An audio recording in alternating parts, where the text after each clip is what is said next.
Assalamualaikum warahmatullahi wabarakatuh. Izinkan saya memperkenalkan diri. Nama saya Galvair Azmi dari program studi manajemen S1 dengan matkul pengantar kredit analis, dosen pengajar Bapak Jamaluddin. Saya akan menjelaskan tentang 5 rasio keuangan. Yang pertama, rasio likuiditas adalah salah satu alat penting dalam analisis keuangan yang digunakan untuk mengukur kemampuan suatu perusahaan dalam memenuhi kewajiban jangka pendeknya. Indikator rasio likuiditas. Current ratio adalah rasio likuiditas paling sederhana yang dipakai untuk mengukur kemampuan perusahaan melunasi kewajiban lancarnya. Dengan total aset lancarnya, rumusnya adalah aset lancar dibagi kewajiban lancar. Quick ratio adalah sebuah rasio yang digunakan untuk mengukur kemampuan suatu perusahaan dalam menggunakan aktiva lancar tanpa persediaan untuk membayar utang jangka pendeknya. Rumus quick ratio adalah aset lancar dikurang persediaan dibagi kewajiban lancar. Kelebihan rasio likuiditas adalah rasio likuiditas dapat membantu mengidentifikasi kesehatan keuangan seperti kemampuan dalam mengelola modal kerja dan arus kas. Kekurangan rasio likuiditas adalah tidak memperhatikan kualitas rasio likuiditas, hanya menghitungkan total aset lancar tanpa mempertimbangkan seberapa cepat dan mudah aset tersebut dapat diubah menjadi kas.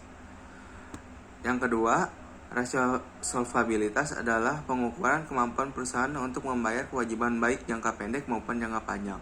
Indikator rasio solvabilitas, debt to equity ratio, ini memaparkan porsi relatif antara utang dan ekuitas yang kemudian digunakan dalam membiayai aset perusahaan. Rumus debt to equity ratio adalah total utang dibagi total ekuitas. Yang kedua, debt to asset ratio adalah rasio yang mengukur perbandingan antara total utang dengan total aktiva perusahaan. Rumusnya, total utang dibagi total aset. Kelebihan rasio solvabilitas adalah mengetahui seberapa banyak aset didukung oleh utang, mengidentifikasi modal perusahaan yang bisa dijadikan jaminan utang jangka panjang. Kekurangan rasio solvabilitas adalah rasio hanya memperhitungkan utang perusahaan, sedangkan faktor lain menyebabkan kebangkrutan yang tidak dipertimbangkan. Yang ketiga, rasio profitabilitas adalah kemampuan perusahaan memperoleh laba dan hubungan dengan penjualan total aktiva maupun modal sendiri. Indikator rasio profitabilitas adalah gross profit margin. Rasio probabilitas untuk menilai persentase laba kotor terhadap pendapatan yang dihasilkan dari penjualan. Rumus gross profit margin, laba kotor dibagi total pendapatan dikali 100%. Profit yang kedua, profit margin ratio, juga dikenal dengan net profit margin atau NPM, yang merupakan rasio profitabilitas dengan menilai persentase laba bersih yang didapatkan setelah dikurangi dengan pajak terhadap pendapatan yang diperoleh dari penjualan. Rumus PMR laba bersih, rumusnya adalah laba bersih setelah pajak dibagi penjualan. Kelebihan rasio probabilitas adalah mengetahui besarnya tingkat laba yang diperoleh perusahaan dalam satu periode. Kekurangannya adalah hanya menunjukkan kemampuan perusahaan untuk menghasilkan laba dari investasi.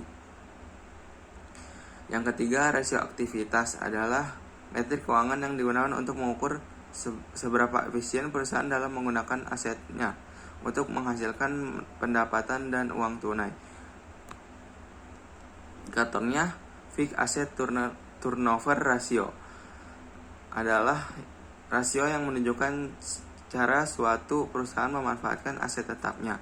Rasio ini bisa dikatakan rasio yang mengukur efisien dan produktivitas aset tetap dalam menghasilkan pendapatan. Rumusnya adalah penjualan dibagi rata-rata aset tetap. Yang kedua, total asset turnover ratio. Rasio perputaran total aset gunanya untuk menghitung aktivitas aset dan kemampuan perusahaan dalam menghasilkan penjualan melalui asetnya. Rumusnya adalah penjualan dibagi total aset. Kelebihannya membantu mengetahui bagaimana perusahaan mungkin bertahan di antara kompetitor. Kekurangannya, rasio aktivitas yang rendah juga dapat menunjukkan bahwa pembayaran perusahaan lebih lambat sehingga membuat perusahaan lebih beresiko. Rasio pasar adalah yang keempat adalah yang kelima adalah rasio pasar. Rasio pasar adalah kumpulan rasio yang menghubungkan harga saham dengan laba dan nilai buku per saham. Indikator rasio pasar, earning ratio.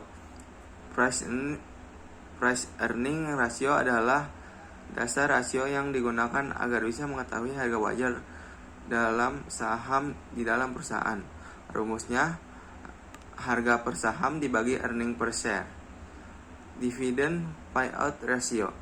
Rasio ini sangat berguna untuk menilai tingkat persentase laba yang digunakan untuk keperluan membiayai dividen.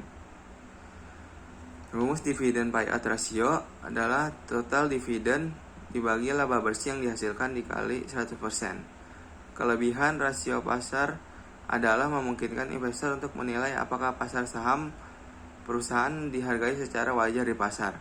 Kekurangan rasio pasar adalah tidak relevan untuk perusahaan tertutup karena tidak tersedia harga pasar sahamnya. Sekian penjelasan dari saya. Kurang lebihnya mohon maaf. Wassalamualaikum warahmatullahi wabarakatuh.